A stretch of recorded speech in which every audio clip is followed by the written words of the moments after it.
The details of my life are quite inconsequential. Very well, where do I begin?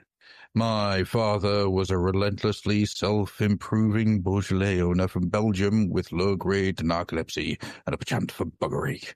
My mother was a 15-year-old French prostitute named Chloe with webbed feet. My father would womanize, he would drink, he would make outrageous claims like he invented the question mark. Sometimes he would accuse chestnuts of being lazy. The sort of general malaise that only the genius possess and the insane lament. My childhood was typical. Summers in Rangoon, luge lessons. In the spring, we'd make meat helmets. When I was insolent, I was placed in a burlap bag and beaten with reeds. Pretty standard, really. At the age of 12, I received my first scribe.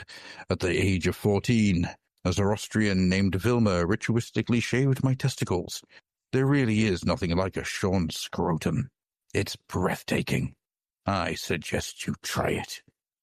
In other words, ladies and gentlemen, welcome to the Fluffenhammer. Roll the music.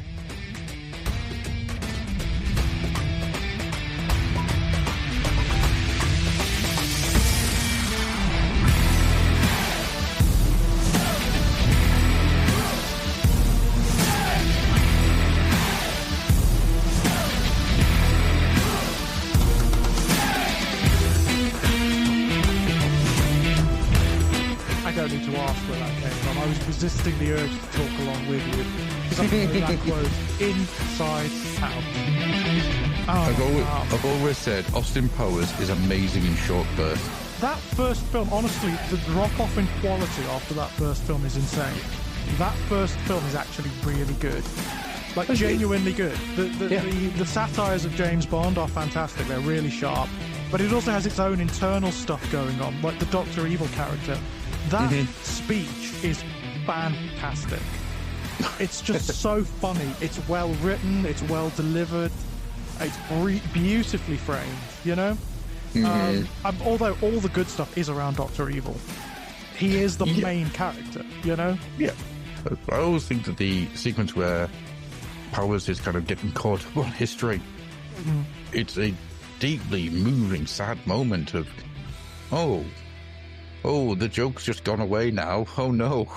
Yeah, he's alone. There's no one. I mean, that's what makes the first film so interesting, isn't it? The fact that you've got this man out of time thing going on, and you've got this sort of almost like commentary on how rapidly things change culturally, accepted norms, etc. Well, weirdly enough, we rewatched Austin Powers maybe 6 months ago, and the thing that blew me absolutely away was how old and dated a lot of it feels now. Yeah, right. Yeah, the way that a lot of how people are talking to each other, it feels like, no, you wouldn't do that. It's a late 1990s film, isn't it? You know, that's what's so interesting. There is this weird kind of death of history thing happening, you know, very sort of new Labour, I would say, you know, where we're all middle class now, yeah? And there's nothing new to learn. There's nothing new to learn. So we're all consumers now. This is the way things are. It's a really interesting time capsule in that regard. Yeah. And I think the entire film in of itself is just a weird example of something ending up being a lot more important than anybody involved thought it was going to be. It's a really interesting film. People did not know that film was going to be as successful as it was. Certainly, like, on this side of the pond, right? No. People had no idea that the day after it came out, it would be quoted in schoolyards up and down the goddamn island, yeah? Oh, it was. It did. And oh my God, my teachers were furious. For a long time as well. Like, those quotes stuck around in popular culture for a long goddamn time. Absolutely. Yeah, baby, yeah, was... that followed me into uni. Yeah, people would still be saying shit like that, yeah? $1 million, you know, all that stuff. Yeah, of course. I've got a gun in my room. We'll just go do it now. You don't understand. I love that. You just don't get it, do you, Scott? You don't. Because I keep getting told off for this, I'm Adam, and this is George. Hi. Hello. We have a tendency of rolling straight into a conversation out of the music, and we We get told off for it. Yeah, okay, fair enough. I mean, like, if you require that, fine. Hi. We might also pretend to be professionals, I guess. We might as well. Yeah, I mean, why not? Why not? So, what's been going on in the world of George of late? Because it's been a wee while since we've actually recorded. It has. I've been really busy, but like just personal stuff, just work life and whatnot. But I've done stuff as well. I've done hobby stuff. I've actually been tackling like jointly my Emperor's Children and Thousand Sons lately. A little bit of painting here and there, just getting just trying to get my schemes for both of them sorted out. And I've nearly finished putting together my Emperor's Children now. I've got quite a big army of these dudes now. I need a few bits and pieces, and it's really very functional. I've seen the video that you put in our little group chat, and it's there's a lot. Every miniature's converted, and I mean every single one is a character, essentially. That's kind of what I wanted from them. And that's one of the things I love about the Emperor's Children. You can really do that with them. It's the same with all the cult legions. You can kind of do that with all of them, you know? But with the Emperor's Children in particular, because they all regard themselves as like the heroes of their own stories, you know? They're all the epitome of what a space marine is meant to be in their own minds. When in fact they're kind of drug-addled lunatics, which is kind of cool. I like it. I like that. But no, I'm getting there with them. I've never considered this until just now. The reason you like the Emperor's Children is because they are Philip K. Dick as Space Marines. Kind of, yeah, kind of.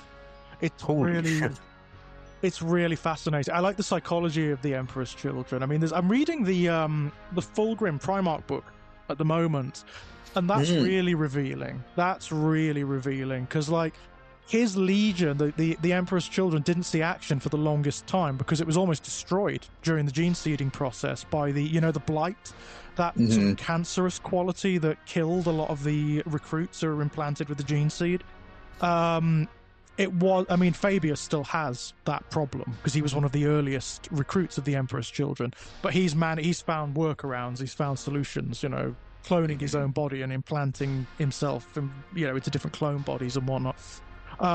So the Emperor's Children were a tiny legion when they first set out. They were actually seconded to other legions. So they never got the accolades that the other legions did. And as a result of that, when Fulgrim actually was found, and when he provided the genetic material so that they could actually start healing the Legion, start implanting Marines that didn't develop this sort of cancer that killed them all, they had to fight really hard to establish their place and to live up to the standards of a Space Marine Legion. And it kills them. It absolutely kills them. It certainly kills Fulgrim, like psychologically. He's constantly worried about being seen as lesser than his brothers, constantly. That opens up a lot of doors into who and what Fulgrim is, doesn't it? Exactly. It really does. That's what he's operating from all the time. It's as though he's on the back foot all the time. I've got to prove myself. I've got to justify my own existence, basically. The Emperor put all of this energy and time and whatnot into creating me and saving my Legion, and we've got to live up to it. And it kills him. It completely psychologically breaks him, He's trying all the time to, like, the whole story of the book is that in order to sort of like establish the brilliance of his Legion and himself, he's trying to bring a world into compliance with just 6 Marines. He thinks he can do it. Whether he will by the end, I don't know. It's all very tenuous. But it also reveals like the humanity of Fulgrim, because he's a very good diplomat. Unlike many of the Space Marines, he's a really good diplomat. He doesn't go in all guns blazing, No. He goes in with words, with the hand of friendship and like with invitation. This world Bizas is kind of dying anyway. He's projected forward as to how long it's got left, effectively, before environmental collapse, economic collapse just destroys any human civilization and reduces it to like post-apocalyptia anyway. And it's like a few generations. It's got a few generations left. So he's come in with this, like, we will save you. We will make you part of the Imperium. You will benefit. Your sons will be selected to become part of my legion and those of my brothers. They will be ascended. They will see things like the like of which you cannot imagine. But of course, it's just not as simple as that. No. It doesn't matter if Byzas is collapsing. A lot of people don't want it. They don't want to be part of the Imperium. And so you've got resistance. And that is very tricky for him to take. It's very, very hard for him to take. It's interesting. It's opened up a lot of doors, into Fulgrim and how he ends up becoming what he eventually becomes. I'll have to dig that one out, I think, at some point. Yeah, it's good. I've read none of the Primarch books. The ones I've read thus far have been very good, I've got to say. They seem to have really reserved a lot of the best for these books because they really want something that's very deep and explorative of who they are in their essence. They need to be character studies above all else, don't they? Or absolutely. They fail at the first herd. That's it. That's exactly it. And that's really what they are. Like, the situations are just framing devices for the Primarchs to give you real close focus on who they are. The Magnus one was very good. I really enjoyed that one. Again, demonstrating the desperation of these characters. One of the things that I've really got from the Fulgrim book in particular is it was never going to succeed. There was too much pressure placed on them from the very beginning. From the very beginning. I mean, these guys, they literally have the weight of worlds on their shoulders. And at the same time, there's all of the internal politics between the Primarchs and the legions and, trying to supersede one another and to justify their existence and so on and so forth. It's a nightmare. It's an absolute nightmare. It's actually a really good part of the dystopia of the 40k universe. That they were destined to failure from the very beginning. I'm intrigued. I'm very, very intrigued. It does. I mean, it elicits a lot of sympathy. It does. Not for Fabius. Fabius is in it, and he's a bastard from the beginning. Good. What's really interesting, Fulgrim knows. Fulgrim, he allows Fabius a lot of lassitude because, of course, he does a lot of work for the Legion, obviously.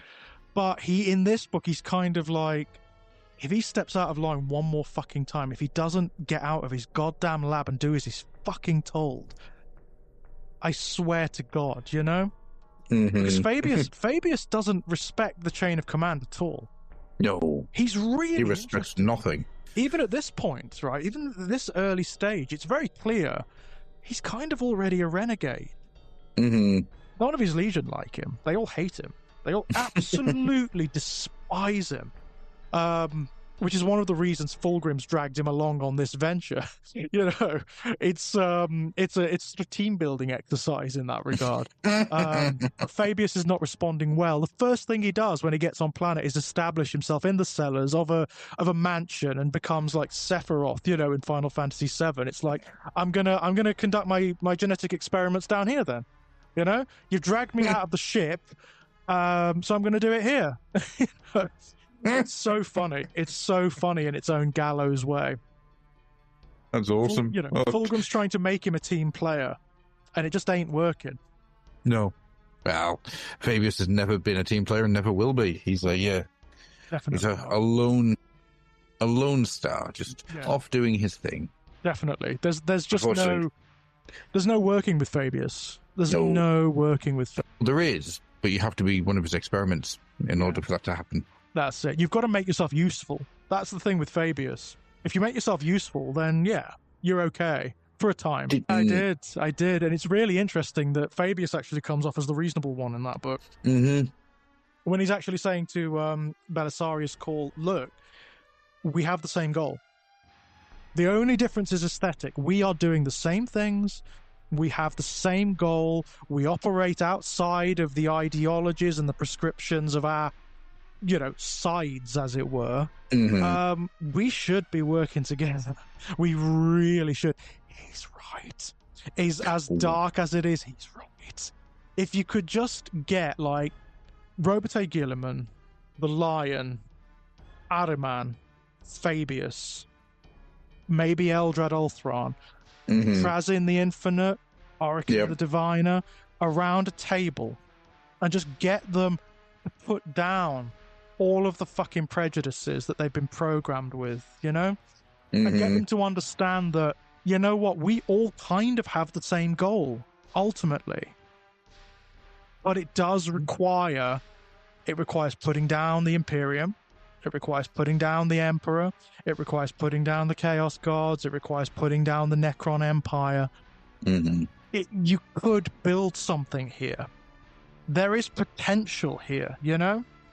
Well, I think that's what makes 40K so fascinating, is that every single time there is a potential for a path forward to something that's lasting, that can survive in the way into the eons. It is summarized as dust in the wind. It absolutely just gets either trampled over. Nobody wants it because everybody's just looking out for themselves and the strength of their own power base. I mean, that's like the first gospel of 40K, isn't it? That's the Great Crusade, right? Yes. That's what happened with the Great Crusade. I mean, it was an awful theocratic fascist thing to begin with, but let's assume that he won. Let's assume that the Emperor actually did establish this empire. I mean, it wouldn't have worked, would it? You just know it wouldn't have worked. It would have fallen apart. Yeah, within a couple of millennia. Yeah. It would have collapsed under its own weight. Well, it would have become a closed system. That's the problem. It would have become the awful irony, and it's something that Magnus the Red says at one point in one of the stories. I can't remember which one it is. I think he says it to Robert Gilliman at one point. It's like, chaos is necessary. That's the awful truth. That's the awful truth. Chaos is potential. It is raw potential. It's change by its very nature, right? It's the counterbalance. If the Emperor won, you would have stagnation, you would have stasis, and the universe would crumble to bits. There would just be nothing. Headlong into entropy. Yeah, without headlong into entropy. Yeah, without any breaks. That's all the Emperor's vision would do. But then that's the point, isn't it? The Emperor's vision isn't, a golden age for mankind. It's to place himself front and center and once again increase his power base. Yeah. I mean, that's made even more explicit in the stories that have been revealed lately. The Era of Ruin stories, that Aaron Debsky Bowden one, that was incendiary. That was. Yeah, that was absolutely incendiary, that story is, because of course it, spoilers, guys, go and read the story at the end of Era of Ruin. It does establish that big golden figure on the golden throne, that ain't the Emperor. Ain't the Emperor. It's a construct. It's there for the masses. It's a show. It's bread and circuses. That is the real Emperor. Ironically, clearly, it's a reference to Rogue Trader. It's that original John drawing. Blanchard. It's that original John Blanchard of the Emperor, where he's it's much less ceremonious, where he's like this corpse, and he's he doesn't even look alive, right? Nope. That's the truth. That's the truth of the Emperor. And I love the stuff about the Adeptus Custodes in that story too. The fact that they're genetically, like, they have to obey the Emperor. They've got no choice, but they don't like him. No. They don't like him. They certainly don't worship him like the Space Marines do, or the mortal servants of the Emperor do. The way they talk about him, where they say he's just the scientist who created us. That's it. That is not this father rubbish that you get from the Space Marines and the Primarchs. There's no ceremony, no belief system, nothing. There is just the bare simple fact. And they argue with him. I love that.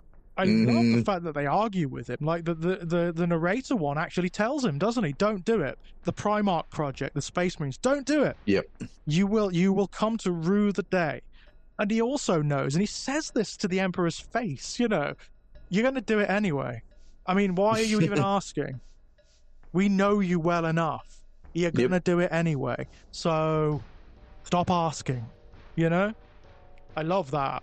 Absolutely love that. And I mean, the shade it casts on Robotay as well. Ooh. Oh, yeah. Ooh. Bloody hell. I mean, this is obviously from the Custodes' perspective, so it's a very particular perspective, but they are of the opinion that nothing the Primarchs touch can ever work. That they are corrupted from day one. Corrupted from day one. Yeah.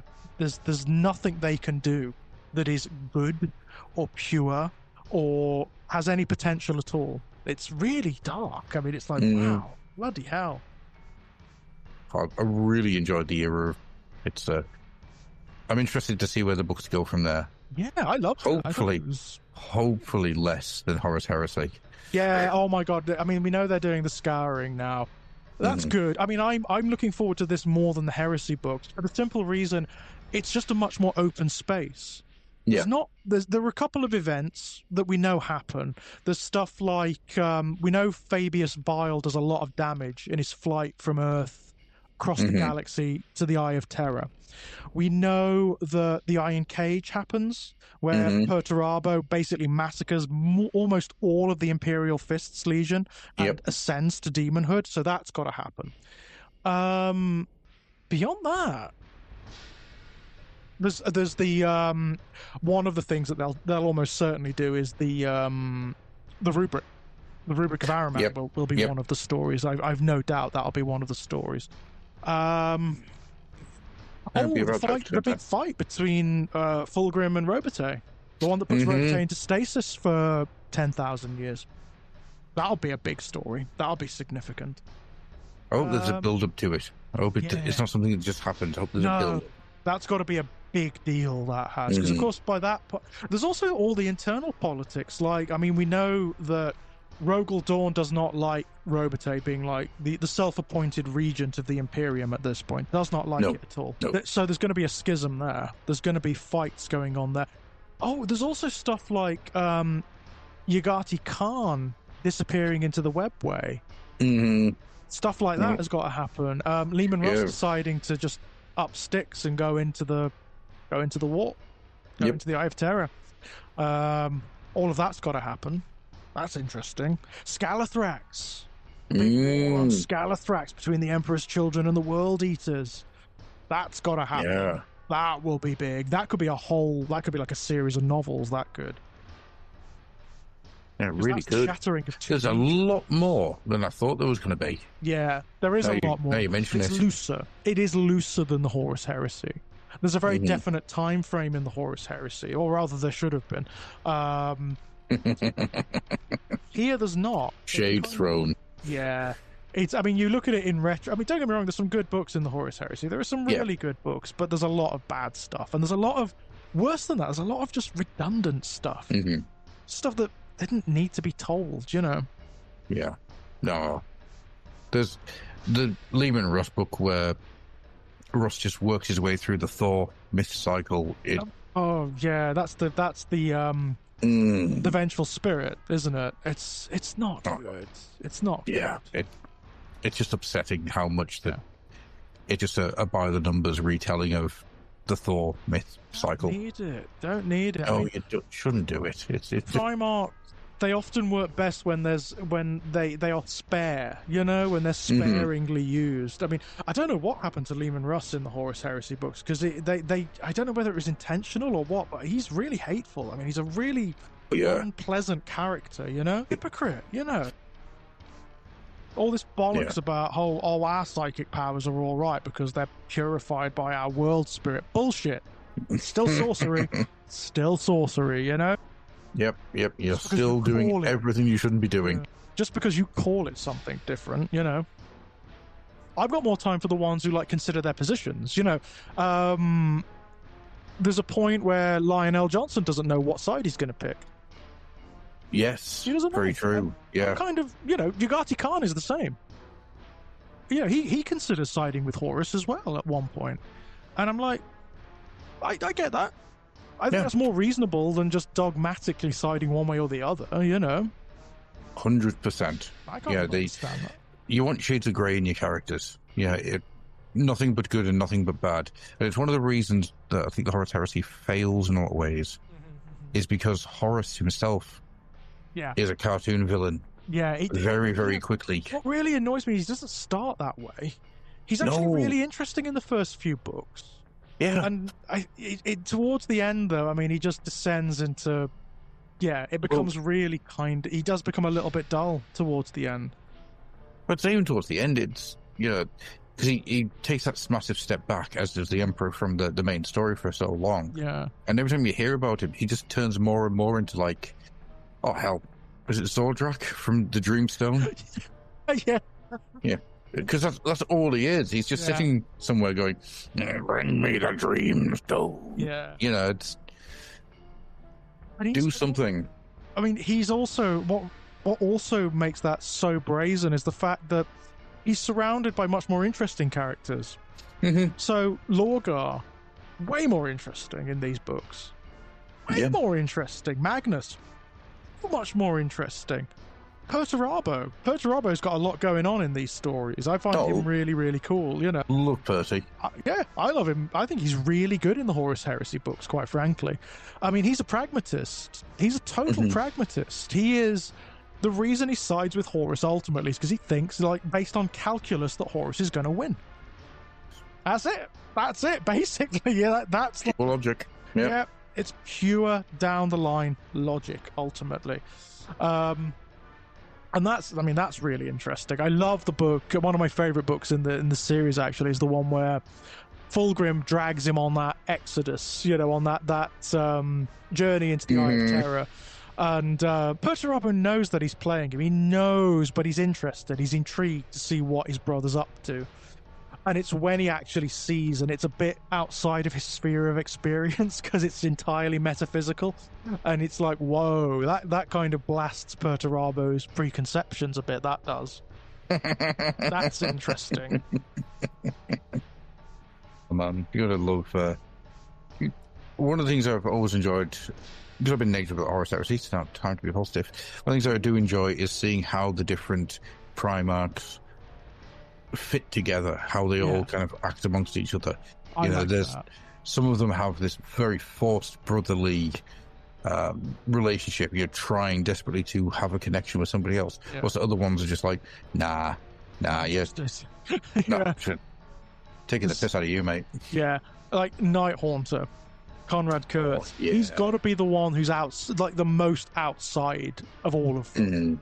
I mean, even Angron has more in the way of kinship with characters like Lorgar, for example. Him and Lorgar get on all right. Insofar as Angron gets on with anybody, he gets on with Lorgar. Bizarrely. I mean, like, who would have thought that, right? But yeah, they do. Kurtz gets on with nobody. No. Nobody. They all hate him. They all hate him. And he hates them in return. And he hates them. I mean, and with good reason, with good reason. Conrad, I mean, I like how tragic Conrad is. I like how tragic, but I like how powerful he is as well. Yeah. I mean, there's that sequence in the Unremembered Empire where he is single-handedly fighting Sanguinius. It's Sanguinius, Robate, and Vulcan, I think. And he's winning. It's like, whoa, this guy is a monster. Yep. Of all of the Primarchs, if in close quarters, you don't want to be fighting Conrad Kurtz. There is a part of me that would very much be interested in doing a Night Lord's army, but I have enough on my plate. Honestly, I've got a big soft spot for the Night. You know what? Do you know what it is? We're programmed for it because 2nd edition, they were the poster boys for Chaos. Yep. Bizarrely, wasn't the Black Legion? It was the it was the Night Lords. Yep. All of the miniatures were painted in Night Lord's colours. They were. Right? Yep. So you see conversions for Night Lords constantly. So we're kind of programmed for it, They are cool, and they've got the best colour scheme. I mean, like midnight blue with the gold and the skull motifs and everything. It's really good. What's that? Ah, yes! You've been having a go at those, haven't you? I have. I'm just going to try my best to do this in a way that you can see. So I have painted. They came so early. Yeah, they really did. There? Somebody got into trouble. I'll tell you that much. Honestly, I when that turned up on my doorstep, I was like, "What the hell could this possibly be?" I don't remember ordering anything, No. I was shocked. I was genuinely shocked. Honestly, I've done the Despot. Mm-hmm. When I was looking at him, and I've done more work on him than I have done on any miniature. I've learned a lot of new things in doing him. Yeah. And so he's finished. I thought I want to do something with him to try and just make him a little bit different. So I always like to convert my miniatures, but also, as these are the first ones, I didn't want to do too much. So I just sculpted a load of fire onto his big weapon. Ace! And so, as a result, I'm really, really pleased with the way that that's come out. Oh, that's such a... Yeah, really happy with that. But then... I mean, they are cool, aren't they? Those, I mean, I'm so impressed. Oh my god. The best miniature I have touched in years. Big Dom here, the Dominator engine, is incredible. What's really cool... I mean, look at the presence of the bloody thing. It's huge. Oh yeah. When I get a second one, I've already got an idea of how to move it around a little bit so it's charging. Because the way that all the parts work, it does not take much to shift around the joints for the legs and the arms. Mm-hmm. So you can change that position really easily. And much like the Rot Ogre thing that came in Vermintide, in Skaventide, you can take snips to certain bits, snip them out, and you can reverse things like the cannons and the legs and things. You can move them all around. So there's a lot of potential, like, just to customize the miniature and make it a little bit unique. Massively. That's cool. And what I'm really happy about is I managed to get a decent glow effect going on his horns. I mean, my God, they're so distinct, aren't they, these guys? I mean, like, the symbolism is amazing. The Hashut symbolism. Gotcha. What blows my mind about them is that there's a interesting pair of design aesthetics here that call back to other things. So obviously you get the normal dwarfish Art Deco straight lines, lots of geometric shapes and all that type of thing. But also, if you look at some of them, there's a little hint towards the Lumineth. Oh, that's interesting. That's very much so. And it's very subtle. Of course, because the Lumineth have a bull motif going on, don't they? Yeah. So they've got a shared... And as I say, it's real subtle. Yeah. But there is a shared, very small design aesthetic between the pair of them. Isn't that interesting? Massively. That is really fascinating. Yeah, I love these guys. So thank you so much, George, for making sure that I got hold of them. Because... Oh, no problem. I was, you were so excited by them, and I was like, yeah, he's got to have them, right? He's got to have them as soon as possible. So, And also, I mean, you got the limited edition book as well, which is really cool, right? Oh my God. This book is insane. I'm looking forward, because they're not out yet, are they? They're not out on general release, the Hellsmiths. No, not for a little while yet. It'll be New Year. My guess will be they'll do exactly what they did with the Sisters of Battle and they did with the Lumineth. And there was another one they did it with, but I can't remember what it was now. Yeah. Where another book, the actual army book, will come out. There'll be some other bits in it, and that's fine by me. I don't mind that. Yeah. Some other bits will come out, and there'll be some bits that they haven't announced yet, because I am convinced that there is another elite troop type coming, and there is a Lamassu on its way. They keep talking. I mean, the Lamassu keeps coming up. They keep, vaguely, but it keeps coming up. There's been a load of stuff in White Dwarf recently where there's been like an ongoing narrative, and they don't mention the Lamassu by name, but they talk about the Lamassu basically. Yeah. It turns up a couple of times in this book. They talk about the strange beasts that get bred around the ziggurats and all that type of thing. Oh God! I mean, like, it's such an iconic thing. It would be remiss not to do it, wouldn't it? Mm-hmm. Yeah. It would be remiss 100%. not to do it. But one day I'll get the Great Taurus as well. And oh my, it's beautiful. Yes, I am. So, I mean, I am really looking forward to getting that book. I am really looking forward to it because it's one of the things that really interests me in both in AOS and 40k, which is the metaphysics. Mm-hmm.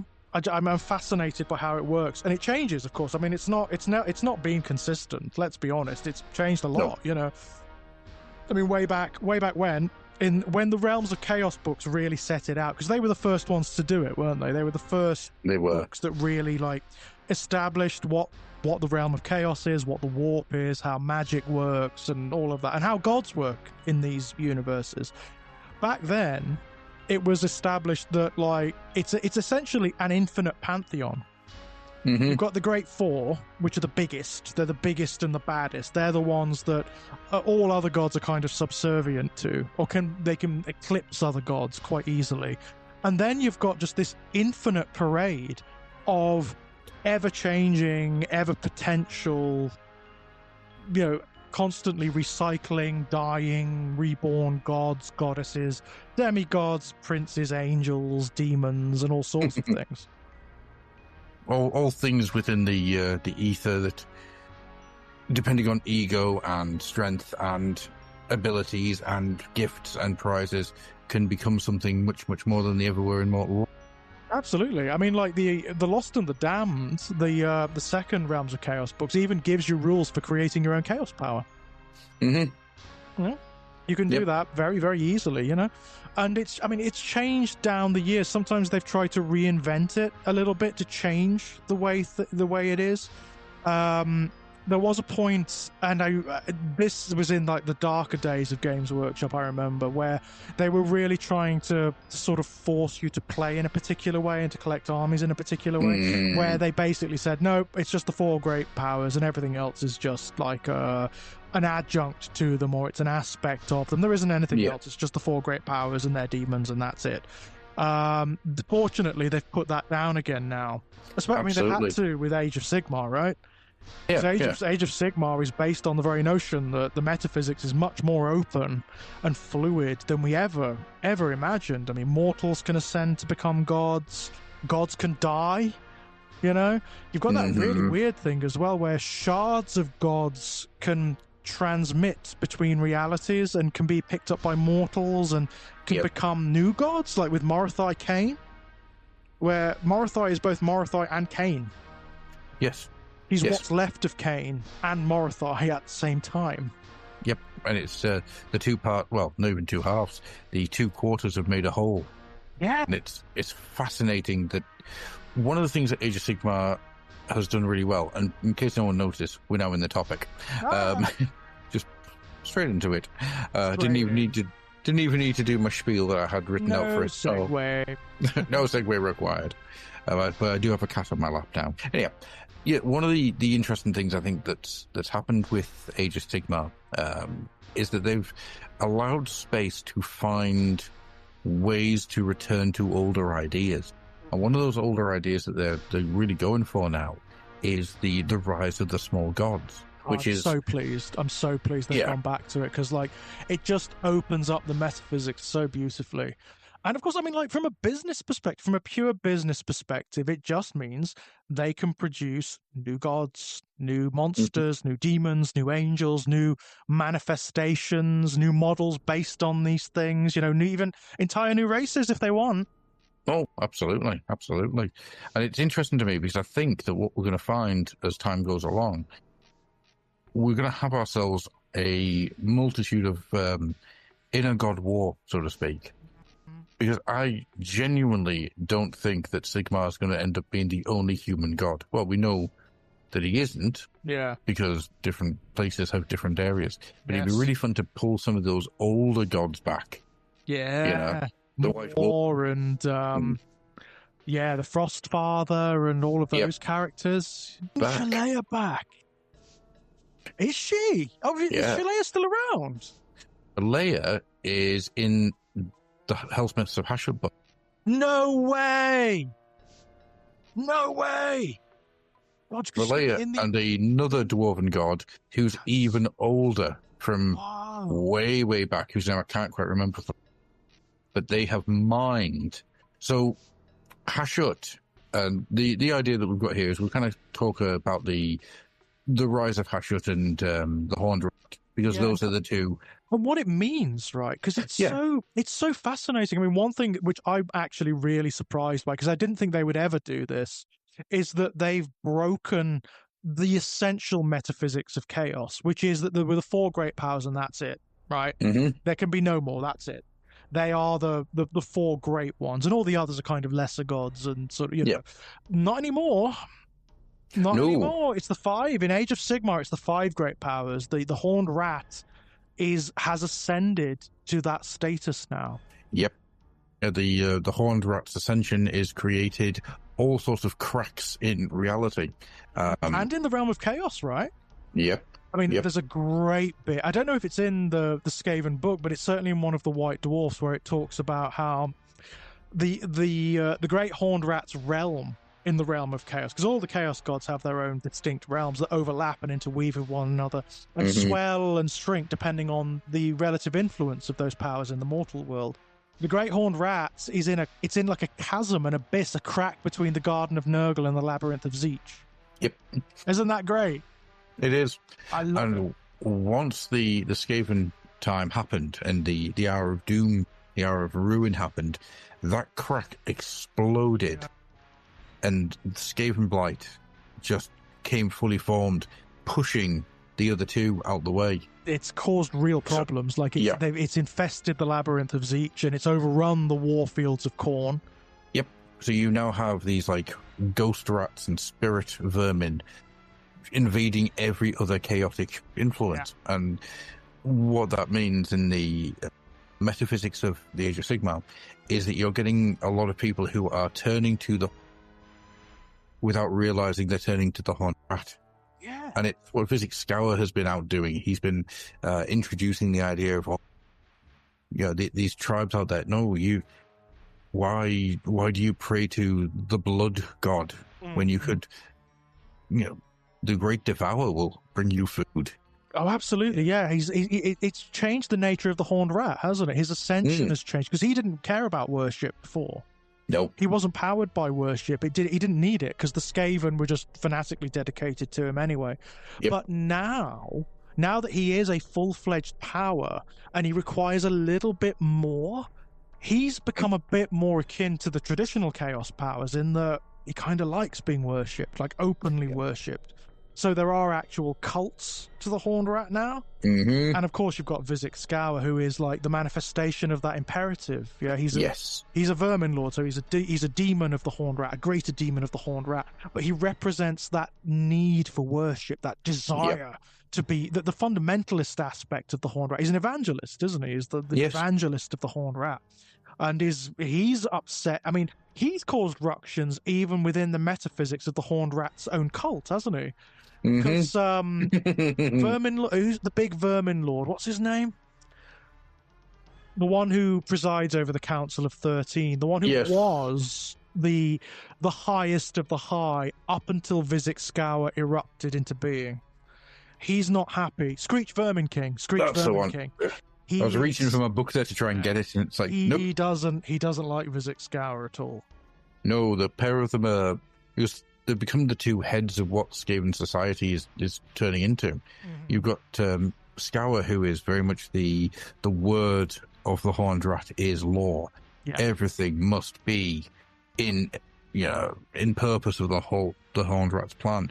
Well, Vermin King is, no, the Skaven way is to burn and eat and burn and eat and burn and eat. The conservative of the Horned Rats. Oh, he's the old school incarnation of the Horned Rat. But, I mean, what he's finding hard is the fact that the Horned Rat has changed. Yes. That things have changed, and therefore the Skaven have changed fundamentally, right? Mm-hmm. Yep. Yeah, the Skaven they're thinking about things in a very different way. The Horned Rat's ascension has caused them to be more considerate of how to hold the land that they've taken, how to make it work for them. It's no longer just it's fascinating because the Horned Rat he's become the face of entropy. Yeah. In podcasts where we use the word entropy twice. Whoa, look at us. He is the face of utter ruin, of desolation. Yeah.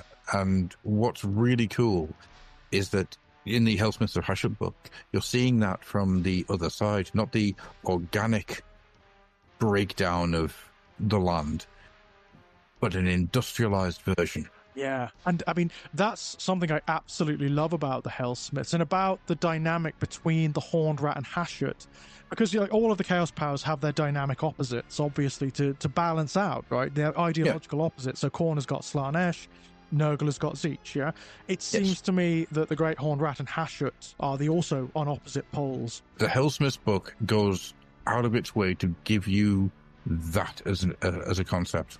Yeah. Hashut sees the Horned Rat as a joke. Yeah. Yeah, there is no way you should have been able to do what you've done, and that's why the Hellsmiths are now, making themselves known. Mm-hmm. They're heading out to basically beat the Horned Rat and escape them back now. Wow, that's interesting. It's fascinating, but this is cool. Hashut and the Chaos Dwarf, the Hellsmiths of Hashut, they don't see themselves as chaos. No, that's very clear. They don't see themselves as corrupted or enslaved or anything like that. They see themselves as the legitimate heirs of the old gods, of the old dwarf gods, right? Of dwarfdom itself, right? They are the original and the essential Duardin. They are how they're meant to be, right? Yeah. In their own minds. This is the other connective tissue between the two. It's fascinating. The Skaven see themselves as the true owners of the world. That everything rightfully belongs to them, as do the Hellsmith. Yes, yeah. Right? But completely opposite ideologically, right? Absolutely. So the Skaven see things in terms of consuming and desolating and destroying.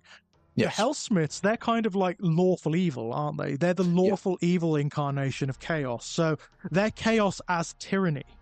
As sort of like industrialization run rampant, regardless of what... The chaos is arrogance, which is fascinating because, once again, you have that connective tissue between the two.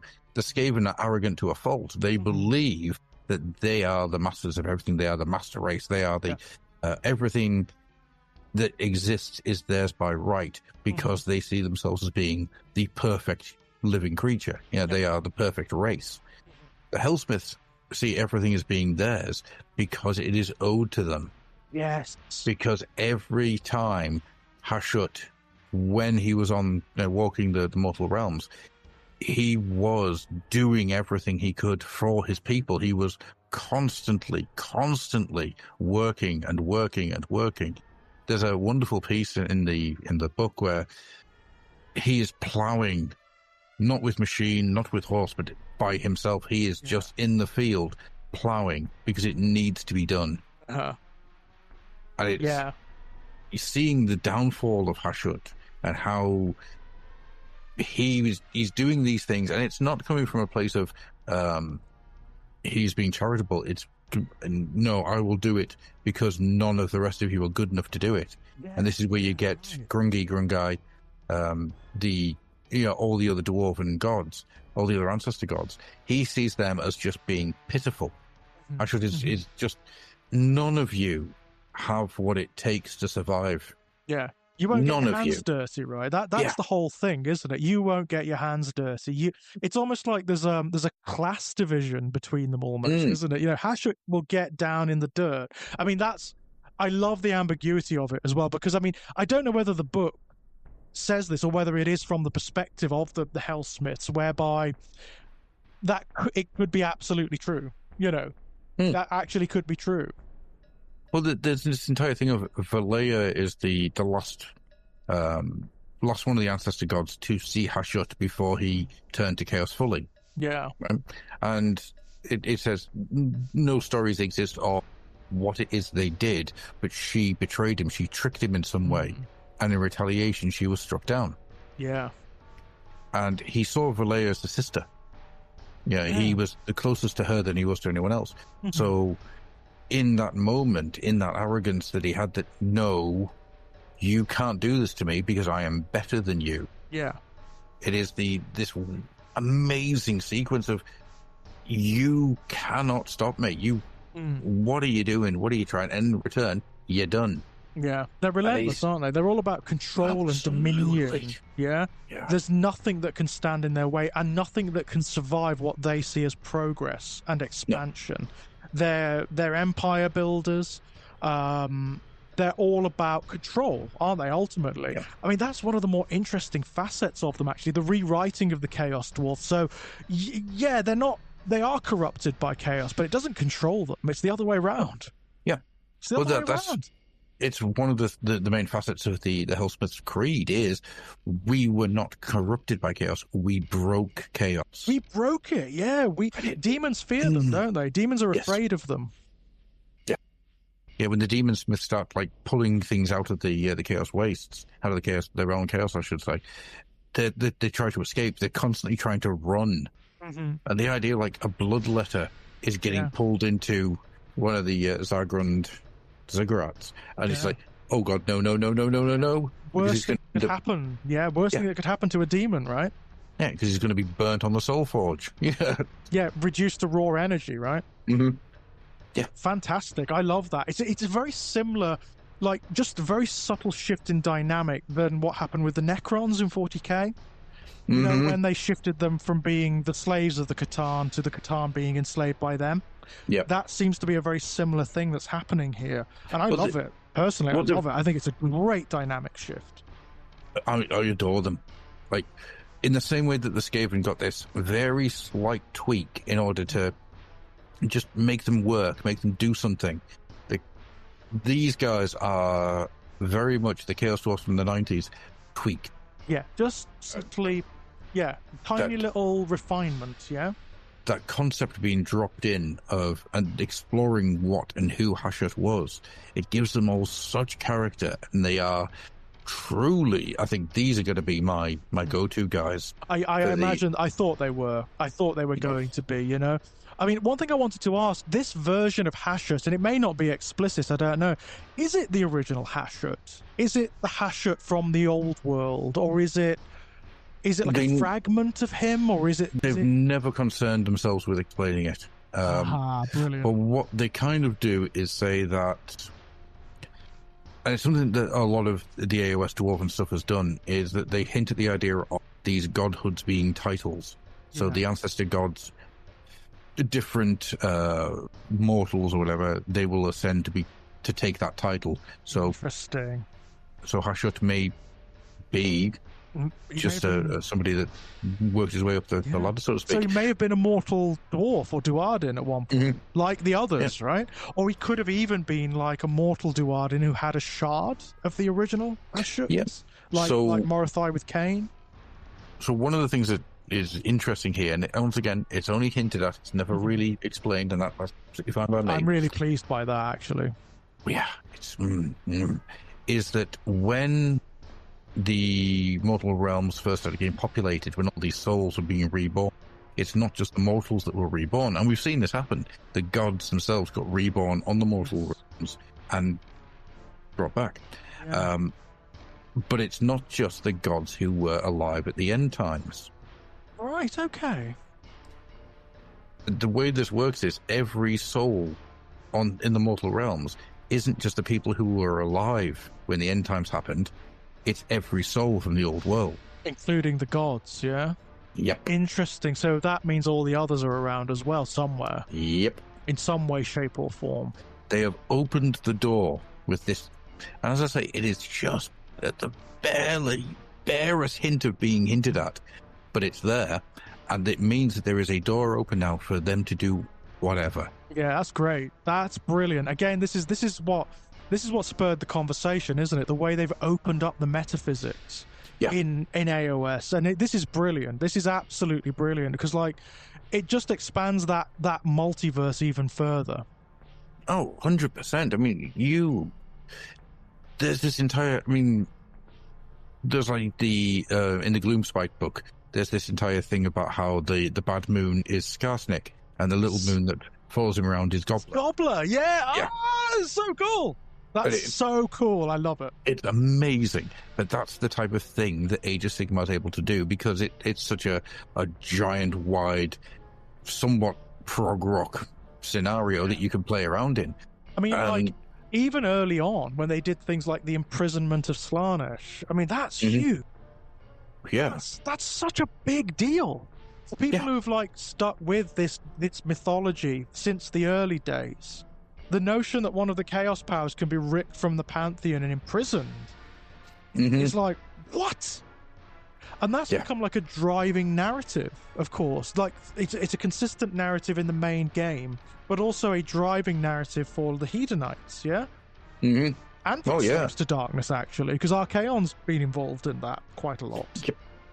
And it's something that every major Chaos Army book has dealt with. Yes. Yeah, the Skaven Tide, when that happened, it was one of those moments that broke another one of Slaanesh's chains. Another chain! Mm-hmm. They're going to do eventually, and it may be sooner than we think, one of the big narratives of one of the editions is going to be Slaanesh getting out.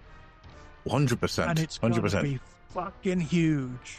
I don't think it'll be the next one. I think it might be the one after. It's going to be huge. Oh, absolutely. Because I think that if they carry on in the frame that they're doing the Hellsmith in, I would be hesitant to work out what the next edition's going to be about, because this edition so far, every single thing that they have done has been insanely incredible. Yeah, it's been good, hasn't it? It's been a good edition. Nothing. There's been some real surprises, real shockers, you know, and it's been very successful. The Hellsmiths have done, like, I mean, from what I understand, the Hellsmiths have been one of the most successful AOS releases for donkeys. Yeah. I mean, inevitably, right? I mean, how many old school players have been waiting for the Chaos Dwarfs to come back? 25 years I've waited. Yeah.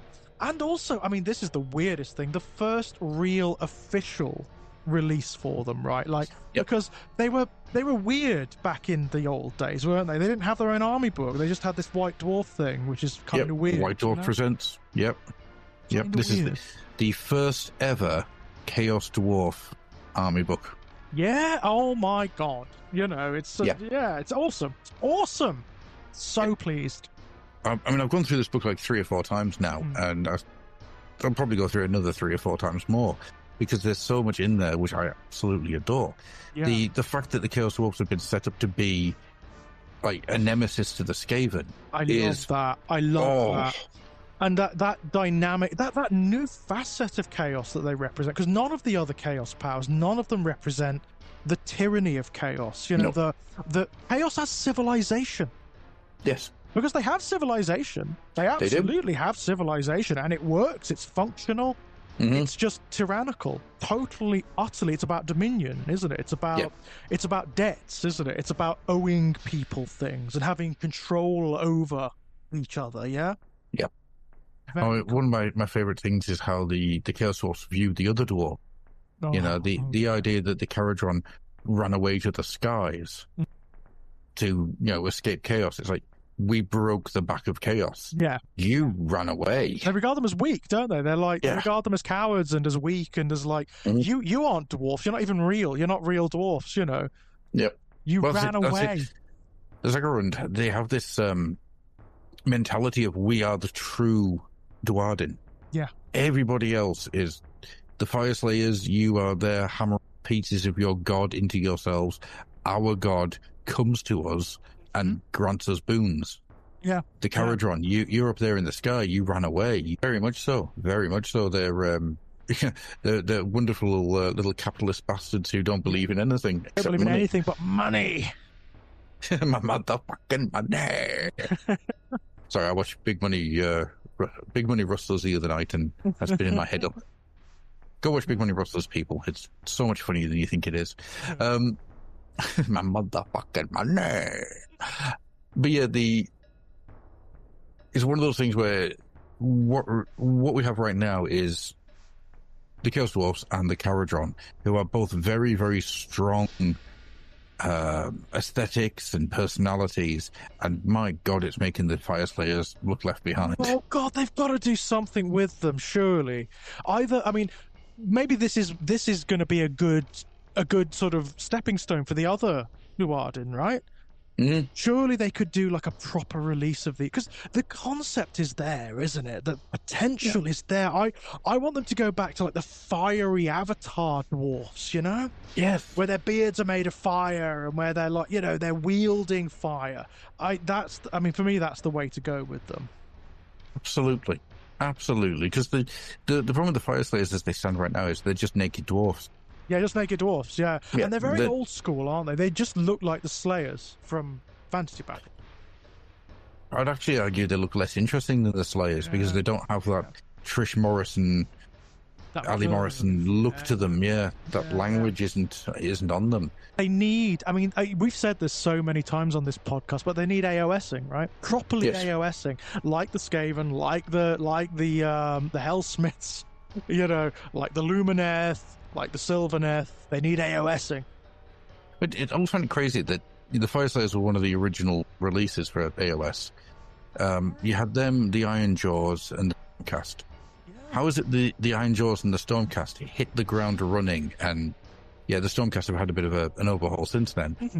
But both of them, the design aesthetic was there. Yeah, and they've been pretty consistent since then, haven't they? They've been pretty consistent. They've got big ranges, and they've been added to, and they've gotten quite a bit of attention.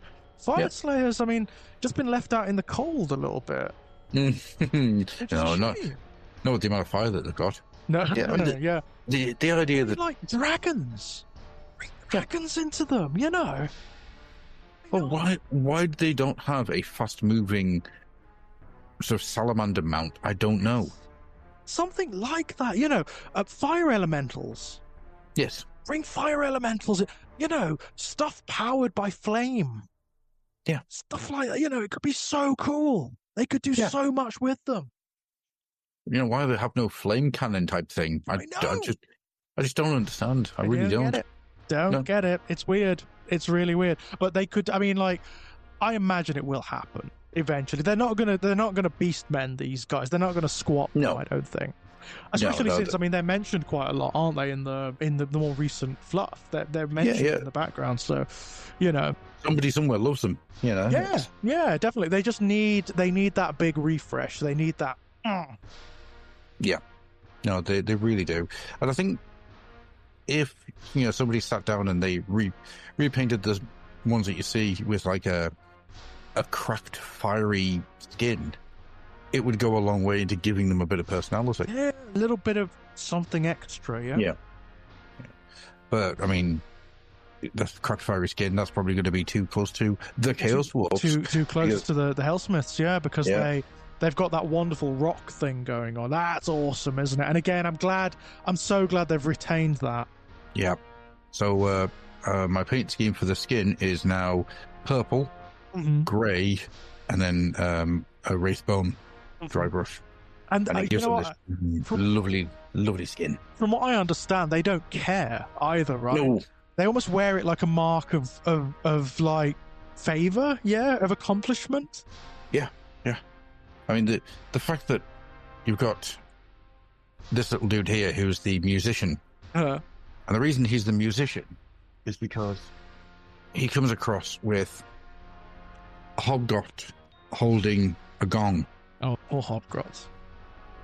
And then you have a guy that just slowly turning into rock that's smacking the gong as hard as he can. Fantastic. I love it. And those helmets, the masks, the bovine masks, I love that. Love it. So what you have in these two miniatures is so much storytelling potential. It's insane. I want to write things about these two. It's an insane idea. Let's make the musician into two miniatures. Yeah, why not, right? What a brilliant concept. Yeah. But I think it's a really cool thing to see that someone somewhere has made the decision of, we need to first off work out who Hashut is, and that'll trickle down and tell us every single part of what we need to make 2025 Big Hat Bastards work. That seems to have informed everything, right? How do you rewrite Hashut? Because of course Hashut's had a bit of a troubled history, hasn't he, in the lore? Because like he was originally a distinct god, then he became an adjunct of Khorne. Yes.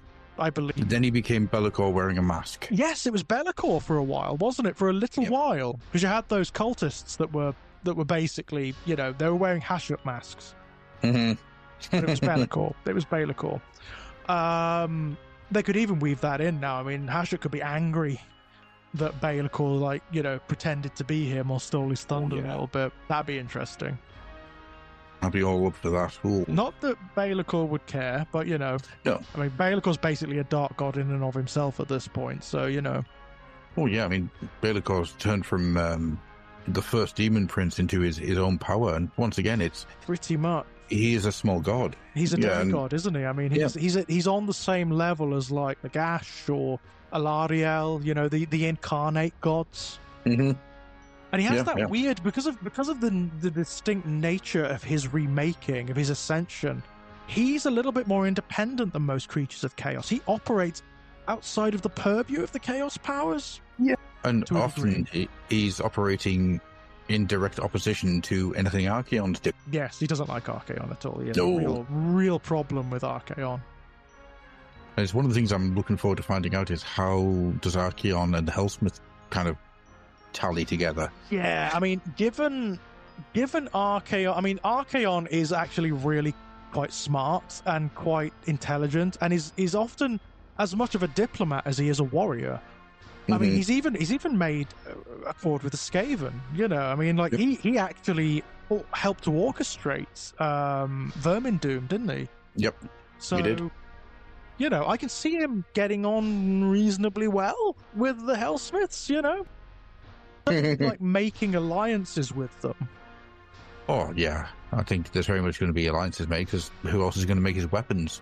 Exactly that. And of course, I mean, like, in terms of ideology, they do kind of align. He's an empire builder too. The only thing he wouldn't like about them is that they're empowering a god, and he just loathes gods in general at this point. But you see, that's the thing. The Hellsmiths don't see Hashut as being a god. Right. Not in the same way. It's not a... Slightly different, isn't it? It's not like... It's very different from the Skaven worshipping the Horned Rat. It's very different from, like, the cult armies worshipping their god of choice. They regard him as, like, their savior, don't they? He's their aid, He is the Father in Darkness. The Father in Darkness, yeah. That's really cool, isn't it? There's almost like a weird sentiment. It's so strange. It's strange. What they've done, and it's such a smart way of doing it, is that they've taken the ancestor worship of dwarves and spun it. Yeah. So it is, the idea of praising the white. I was going to say the white dwarf. No, praising the Grungi and the hell's the other one called? My brain has gone completely dead. It's not Grimnir, is it? No, it's Grimnir. Yeah. Grungi and Grimnir. Their praising has always been through actions. It's always been you be the most dwarfy dwarf that you could ever do. And by doing so and respecting your lineage and your traditions and all the people around you, that is how you praise the gods. But in this case, it has been completely and utterly perverted and corrupted and turned into something else where, it's still the same thing. You still be the best version of you that you can be, but the best version of you that you can be is the type of person that goes around breaking people's hands with a hammer. It is not a priestly style of worship. It's very much built into the Duardin mindset. It's very interesting, isn't it? Because it is essentially Duardin in the sense that it is that ancestor worship that you spoke about before, but it's through a mirror darkly, isn't it? Yes. It's that almost like abusive parent ancestor god, right? That says, go forth and multiply, but do it as I say. You be grateful to me. I saved you. So, you show gratitude. You belong to me, essentially. Yep. Yeah. Because they're very fundamentalist, aren't they, as well? They're very fundamentalist. It's unlike the 90s Chaos Dwarfs, as much as I love them, and I do, there's no two ways around them, they are separate from dwarfs. Yes. The entire mentality that they had and the way that they displayed everything and had magic and all this type of thing, it was removed from being dwarf. The idea of they were corrupted and thus the evolution has led them to this. It makes sense. But the Hellsmiths are very much, at their core nature, not that different from the basic Duardin in the Caranthron. They very much are Duardin, aren't they? Yeah. In a very essential way, but they're all the most essential aspects of Duardinhood taken to the worst extreme. Yes. Which is really cool, it's that, right? that pride becomes arrogance, that the idea of a job well done becomes there will be no sleep until it's finished. There's so many permutations of what a Duardin is and how it mirrors itself in the Chaos Dwarfs. And the miniatures themselves tell that story, where you have this scale armor and the big hats as you'd expect, but there's these lavish silks and things sculpted into them. Yeah. They look very rich. Yes. Everything's beautiful, isn't it? It's functional, but it's beautiful as well. Everything is like the best version of itself. It's why I'm having to try types of painting I've never done before, because I'm so used to having grimy, grubby-looking armies. Yeah. And so I can't do that with this. These guys have to be... They're regal, aren't they? They're very regal looking, particularly like the commanders and the priests and whatnot. They're very regal and very rich and ornamented. And it's... Oh, man alive, they are insanely good. Well, what can you say? I mean, that is probably the highest compliment you can pay a miniatures range, that it's actually making you want to be a better painter and hobbyist so you can, do them justice, right? Yeah. I mean, don't get me wrong, I love my Skaven. But the only thing I learned on how to do that was how to really make a glow effect work. Yeah. Because the rest of it is... They're very forgiving, Skaven, as well, aren't they? Miniatures are very forgiving, because they're grubby, right? They're dirty, so it's like painting Nurgle miniatures or whatever. They're very, they're orcs or stuff like that, right? Very, very forgiving. Whereas these guys, they're very rich and very precise. I spent more time thinking about how to get the Dominator engine to work, how I wanted to paint him. I think more than any other miniature I've ever painted in my life. Wow. Because I wanted it to be as good as the miniature is. That's great. It was genuinely, I honestly think, I'm just going to get the Dominator engine back again. I also like the fact, by the way, that due to the way it goes together, he has articulation in his arms. No way! You can actually move his arms? Yep. Oh, that's cute.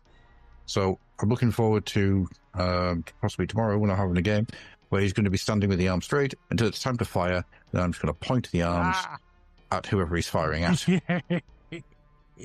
But this miniature blows my mind at how much fun it was to build and seeing it all coming together. There's things in this miniature that you don't see when you finish making it. But it's there and it tells the story as you're putting it together. Absolutely bloody brilliant. It's awesome. I mean, I'm so glad that they've come out how you wanted them. I mean, they've surpassed my expectations. Yeah, because I mean, I imagine there's always that ambiguity, isn't there? When when it's the army that you most identify with, it's the range you most want to be good, and you're like, oh, please don't fuck it up. Please don't fuck it up. But man alive, I mean, I've seen so many responses to the Hellsmiths, particularly from the older guard, people who miss the Chaos Dwarfs, and man, everybody loves them. Yep. Just a complete success from start to finish from everyone. Yeah. I think I've maybe seen 2 or 3 people who said that they're not for them. And that's been it. Absolutely fine. You're always going to get that, obviously. Oh, yeah. My God, I love them. I mean, I think they're beautiful. I think they're absolutely stunning. I'm so impressed by the range. I'm so impressed by it.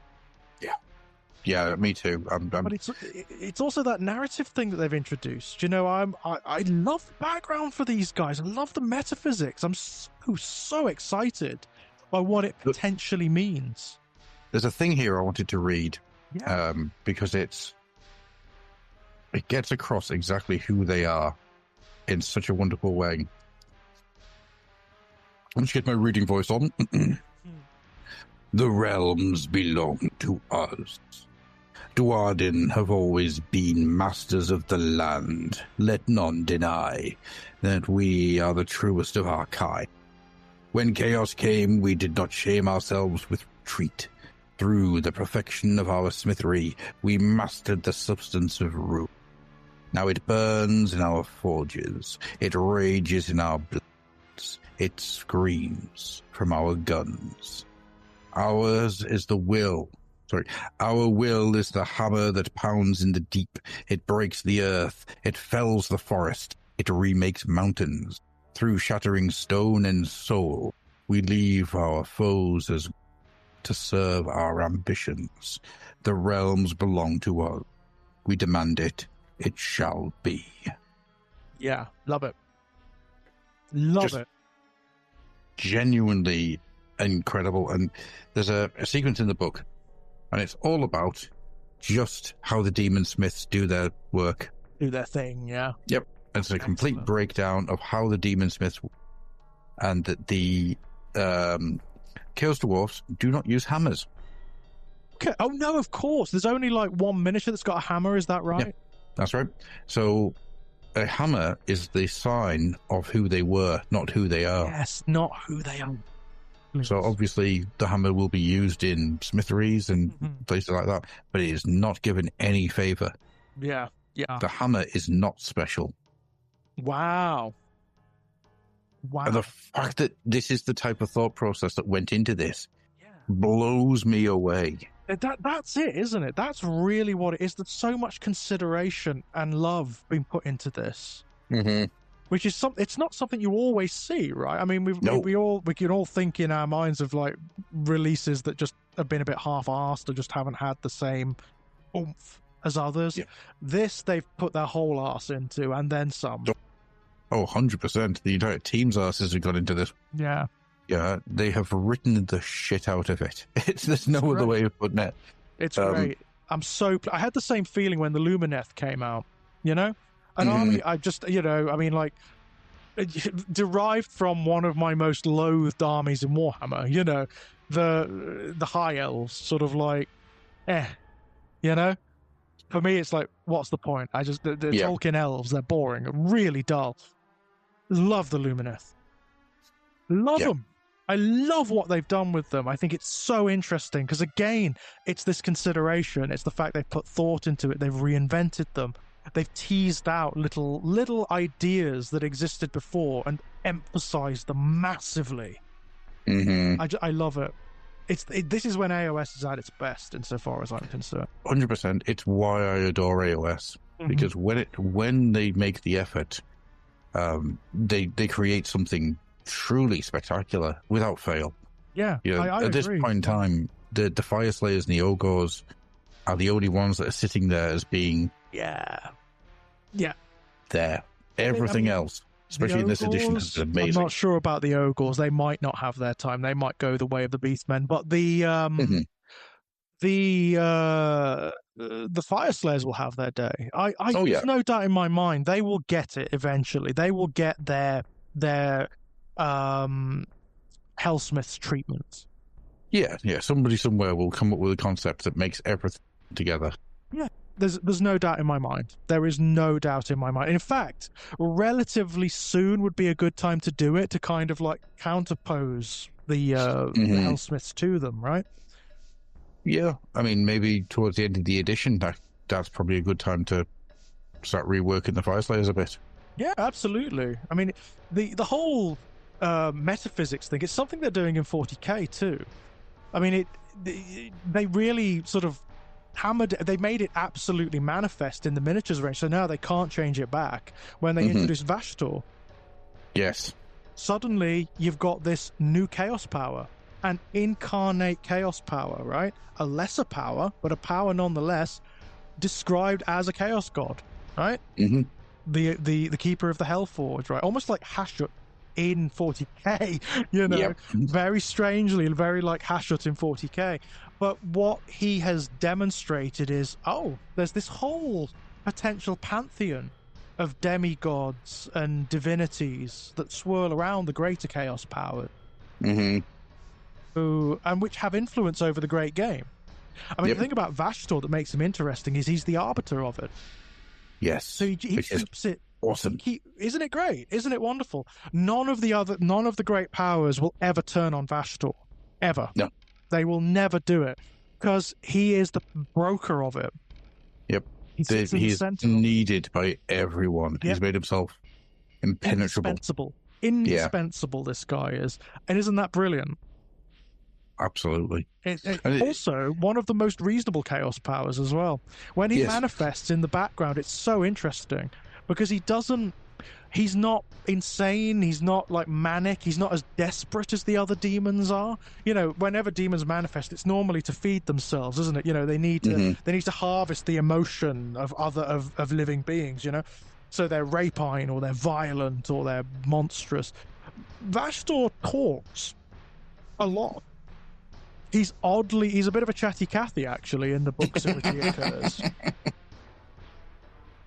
He actually, like, engages, you know? Yep. Yeah, he's not a monster. He's not a monster. He's a very calm, calculated personality that just wants to... Well, he wants to get what he can get, but, yeah, he wants to find out what he can do for you to get what he can get. Exactly that. I mean, he's got long-standing affiliation with Abaddon, Perturabo. Him and Perturabo get on okay, apparently, which makes sense. Makes a lot of sense, obviously. But he has dealings with all of them. All of the main Chaos characters and powers, he has dealings with them.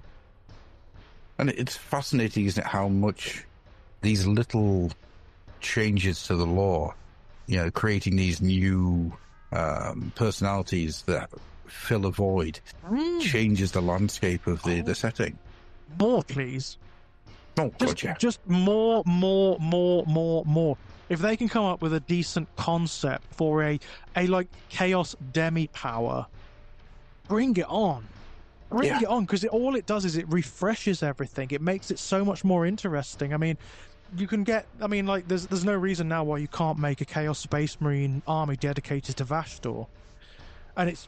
What a great idea, right? Have it with all of, like, you know, like cyber virus, you know, with bits of tendrils and things and machines and clockwork and stuff like that. It's much fun. God damn, that's an amazing idea. Potential is huge. I mean, the potential is absolutely huge. And of course, I mean, the other thing people are saying is that Vashtor is the gateway to the Dark Mechanicum. Oh yeah, It's so going to happen at some point.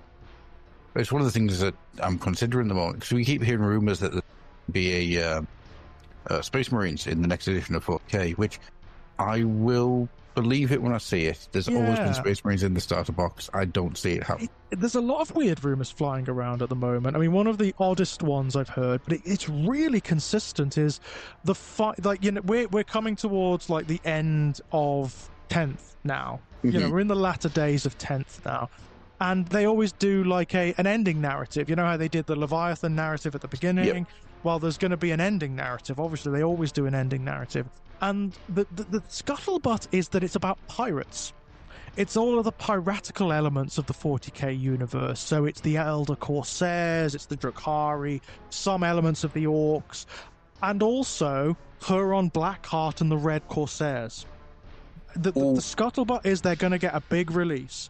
Huron is the last Chaos character to get a new miniature, so that makes sense, you know? Bikes. Chaos Bikes are finally getting a new miniature after... We're still using the third Ed bikes, I believe. Yep. So long time. About time they did a new kit for them. Dying to see that. Doom Rider! Yeah. Doom Rider for the Emperor's Children. Yes. You know what? These days, given what they did with the Emperor's Children range, I'm like, yeah! Emperor's Children bikers led by Doom Rider? Right. Your mission, George, is even if they don't do that, you've got to do that. I've got to model it, yeah? I've got to make the... Yeah, of course. Just Doom Rider getting high as hell and... Come on, why not? Why not, right? I mean, people would love it. A couple of syringes in his back. Yeah, people would love it. I'm dead serious. People would go nuts if they brought Doom Rider back. Oh, they should, because he's such an element of fun. Yeah, he is. He is, and, you know, people have got a soft spot for Doom Rider. Okay, the original miniature was shocking, and I mean, it was shite. I don't know what they were thinking with that miniature. but the idea was great. Oh yeah. There's ways of doing Doom Rider now that's going to be something that you could work with much easily.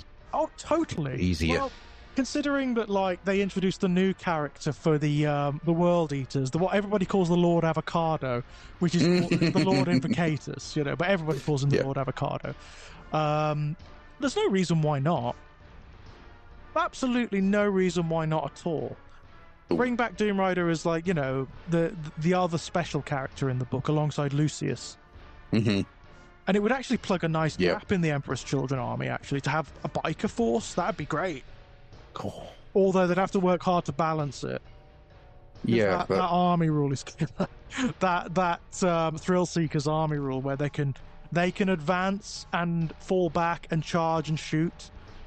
Mental.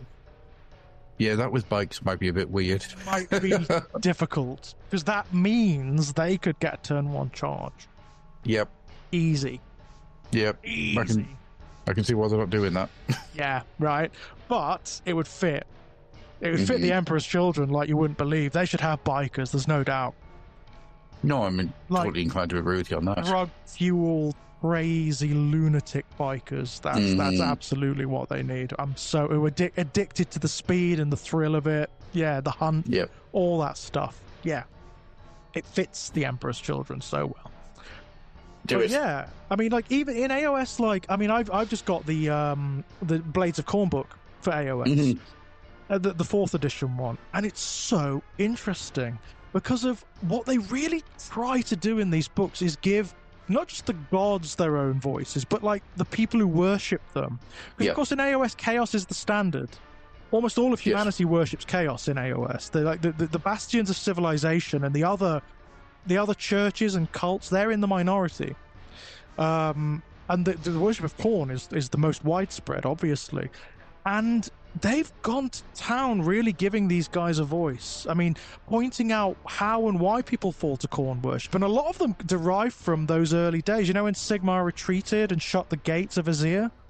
That's where a lot of it comes from, because they had no choice. Yep. So the Dark Oath tribes, the majority of them are the way they are because they couldn't get into Azir. They were left behind. And then Chaos Powers came along and said, well, we'll take care of you. And they did. That's the thing, they did. It's in a dark and twisted and extreme way, but they did.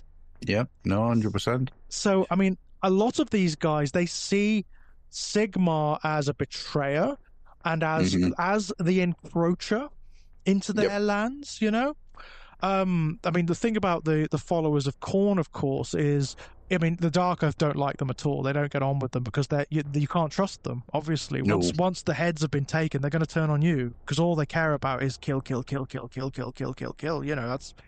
the creed of Khorne, right? That's the creed of Khorne. It's what you do. But they do have... They're not just monsters. They're not mindless, They have a creed. No.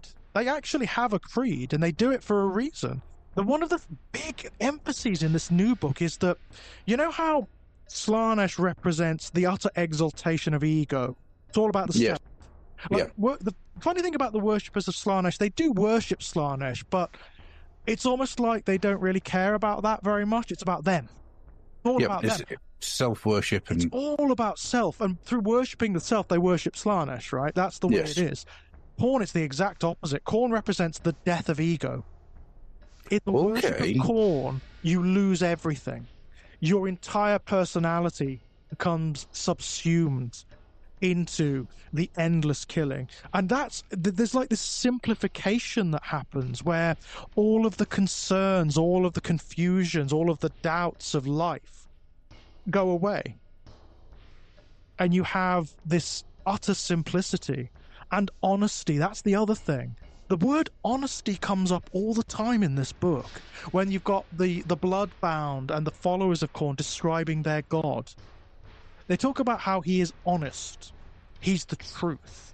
He represents the brutality of living and of existence. And he doesn't expect like imprecations. He doesn't want you to pray to him. No. He doesn't want you to ask him things. He's not going to grant it. And they know that. They know that. A cool way of just refocusing Korn a bit. Isn't it?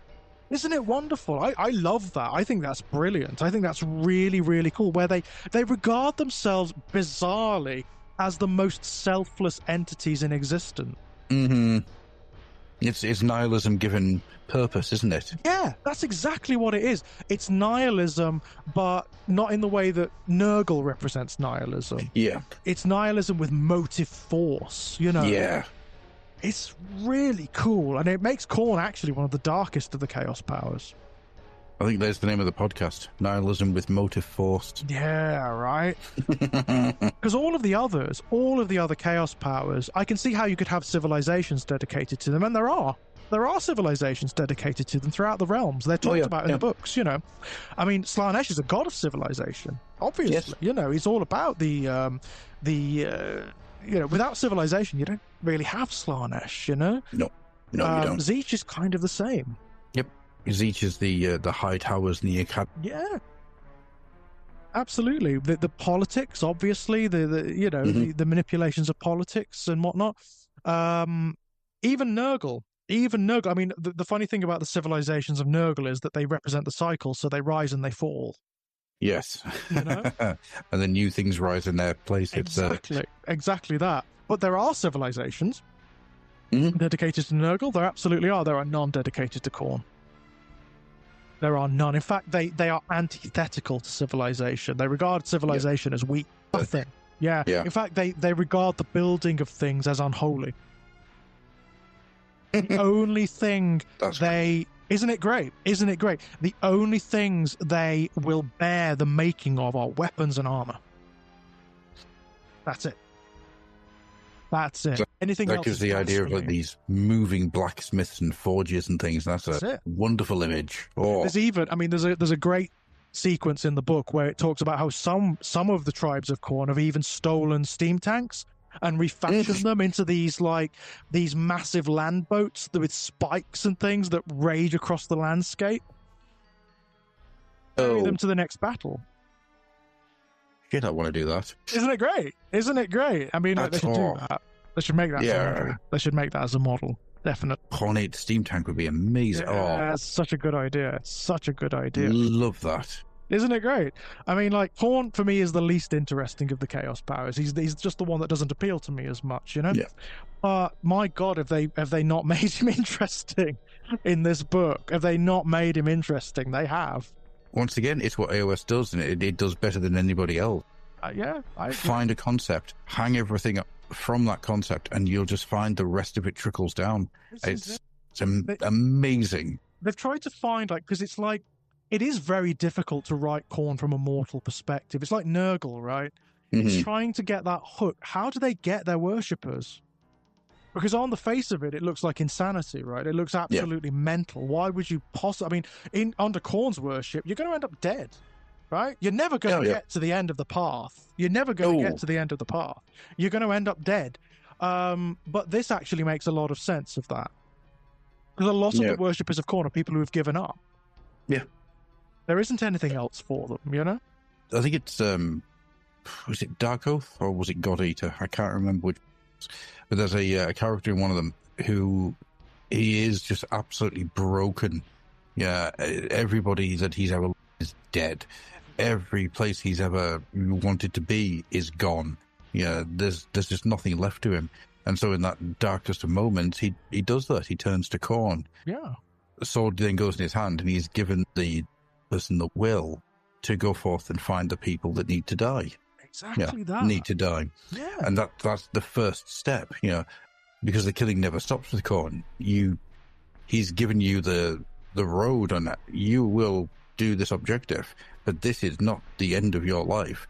He's like, the entire purpose of him is like, I can't even remember the faces now of the people that I avenged. Yeah, right. All there is now is the murder. This is it. The ideals for he often starts, the followers of Khorne often start with an ideal in their minds.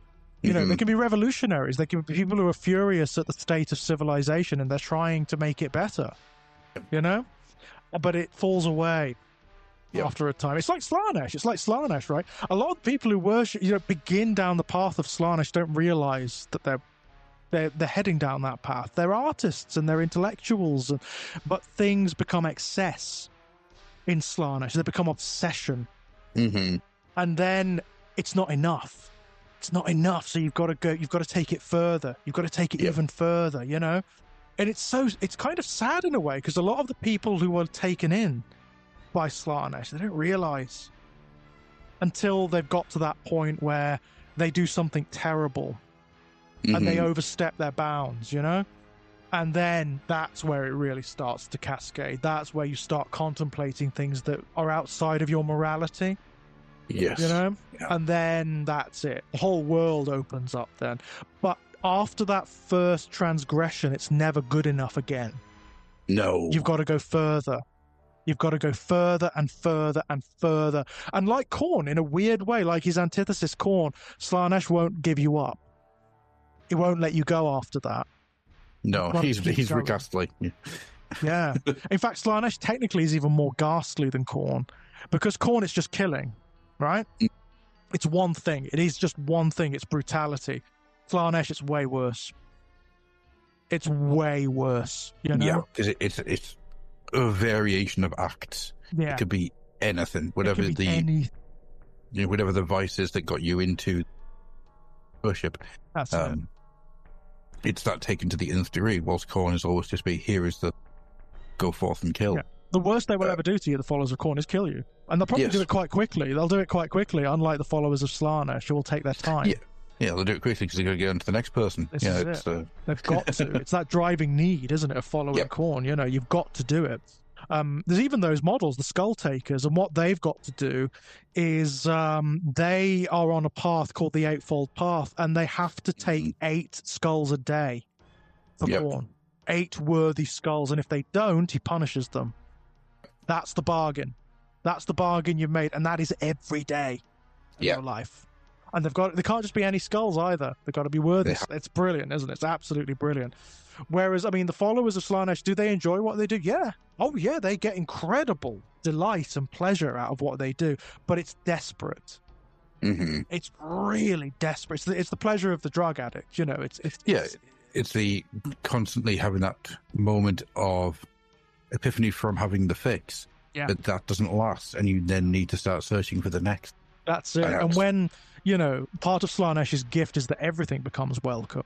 You start discerning between what's painful and pleasurable, or what's discomforting and what's comforting, you know, and morality. That just goes out there. Doesn't mean a goddamn thing. Doesn't mean a goddamn thing. Unless it's taken to an extreme. Like all things, if it's obsessive and it's excessive, then that would actually empower Slaanesh. Well, that would be then a really interesting character to explore. You know, somebody who is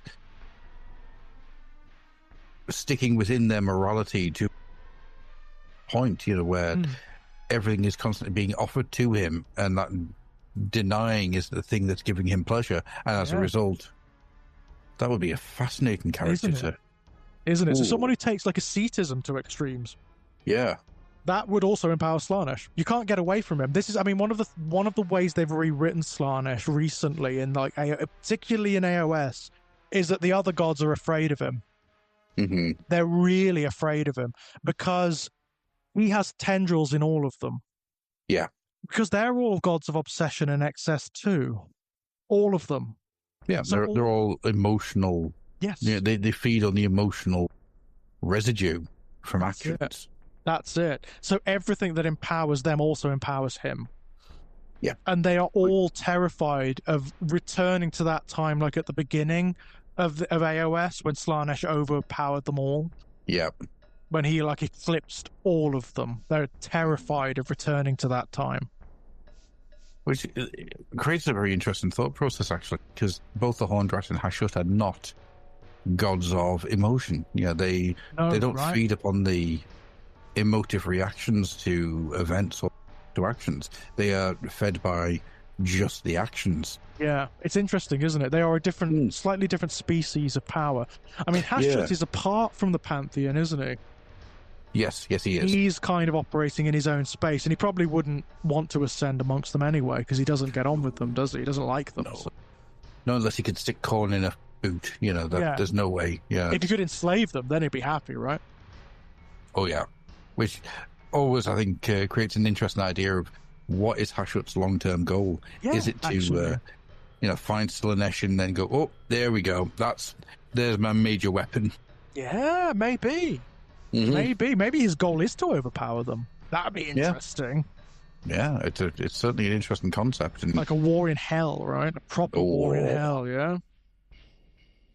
Yeah, I think with that wonderful, wonderful comment of a war in hell, it is probably time to start pulling things to a close. Absolutely. I mean, it's a topic that could go on forever, this, because it's so huge, it's so gigantic.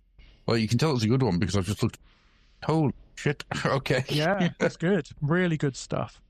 So, George, where can people find you if they want? Oh, my goodness. Well, you can find me at strangeplaygrounds.com, where you can find links to all of my published fiction. There's 4 short story collections at the moment, where maybe some others on the horizon very soon. If you go over to Ginger Nuts of Horror, there's my ongoing non-fiction series, My Life in Horror, which I inherited from Kit Power. A new article just published there of Clive Barker's Weave World, like the most important book I've ever read, like really like a personal gospel for me, you know, is the book that got me writing, basically. Oh, wow. So that was a really important article to write, you know, it was really very heartfelt, and it's big. It's a really big article as well. If you go to Arrow Films, you can find 2 bits and pieces that I feature in at the moment alongside my pal Kit Power. There's the Quartet of Torment UHD and Blu-ray set of Hellraiser. We feature on the Hellbound disc in the featurette Hell Is What They Wanted, and also on the In the Mouth of Madness Blu-ray and UHD set. There's a featurette called We Are What He Writes, where basically it's chats about the film. It's chats about the film. And there's also an essay as well that I wrote in that called God is Not a Hack Horror Writer, which was really fun. You can also, this is available basically everywhere at the moment. My friend Jonathan Zarin created an independent film called Derelict, which is doing really, really well, and I wrote a lot of articles about that. One of the essays that I wrote is included in the DVD and Blu-ray, and also there is a chat that I filmed as an extra on that Blu-ray and DVD,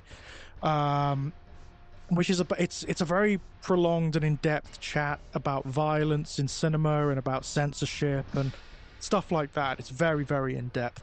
It was great fun to film. So Derelict, it's a stunning film. He made it for £30,000 and it's an amazing film, and it's doing very, very, very, very well. I'm telling you, Jonathan he's an up and comer. I'm telling you, he's going to do stuff.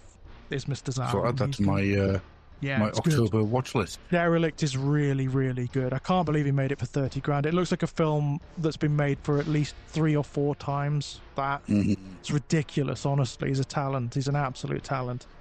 Excellent stuff. Over on strangeplaygrounds.com, you'll find loads of chats about all sorts of things. I'm currently working my way, Fluffenhammer wise, I'm working my way through the Khorne Codex, the World Eaters Codex at the moment. Be doing the Thousand Suns next, I believe, and then the Death Guard, nice. The 10th edition. And I'm also playing Silent Hill F at the moment, which I'm enjoying great deal. That's an amazing horror game. There might be some special stuff up for Halloween as well. We'll see how things go. And I think that's it for me. Yeah. Oh, busy man. Busy man. Stuff. Lots of stuff. So I just got cat claws right in my leg. You're a little monster. Well, mine's asleep on an Amazon box at the moment, so she's all right. She's old. She's old. She's like 16 now. Oh, old Rufus. Cat, aren't you, Rufus? Yeah. Getting on. I was going to say, actually, you've had Rufus for as long as I've known you. Yeah, long time. Long time. She was 4 when she turned up on my wall, so, you know. Yeah. Crikey. That was a while ago. Oh, Fig's here. There's a little poo-poo head, aren't you? Well, they're cats, aren't they? They all are. Look at him. He's a little poo-poo head. It's yes, what they're like. It's their nature. Yes. I wouldn't have them any other way. No, absolutely not. As for myself, you can find my personal stuff adnicol.com. That is adnicol.weebly.com, where you can find all of my art, which is currently getting a massive boost because I've just been doing a load of work games. So that's been tons of fun. Awesome. So a lot more art for Ross and all the amazing miniature range that he's got. Because he's now working towards getting a actual rule set out next year. That's brilliant. So, yeah, you needed that. So, as always, the easel sign goes up in this. I'm always up for doing work for Rock. I love his design. Mm-hmm. It's somewhere between Trapdoor and Grimdark. It's I like that. Yeah. Trapdoor and Grimdark. Yeah, it's there's no other way to describe it. Yeah, he's got this real 80s British comic feel, like British cartoon. But he's also got 80s old hammer style sculpting ability. Okay. So it's somewhere in between those two things, and that's why I love I still think he should have called himself Cosgrove Miniatures. Oh, brilliant. Yeah. I'm on my own with that one, unfortunately. As for Fluffenhammer stuff, you can join our Patreon at /the Fluffenhammer, where a show goes up weekly. You also get all sorts of bits and bobs and things and stuff as and when, including, because I have problems inside my brain, a jousting game where you're a knight with... Of course, why not? Wrote the rule set for it. Yeah. There's now a rule set for it on the Patreon. You can now play that game. I don't know why I do this to myself. I really don't. I've got other things I should be getting on with, but no. I had to write that. You can find the Fluffenhammer at thefluff.com. You can find us on Blue Sky, Threads, Instagram, Facebook, Discord. All you do is search for the Fluffenhammer and you will find us. And with all that being said, thank you very much for joining me tonight, George. Oh, my pleasure, man. My pleasure. It's been a great chat. Yeah, absolutely. And thank you very much to you guys at home for listening, if indeed still are. Not thank you to Figaro, though, because he put his claws in my leg. So, cheers for that, cat. Bye, guys. Thank you.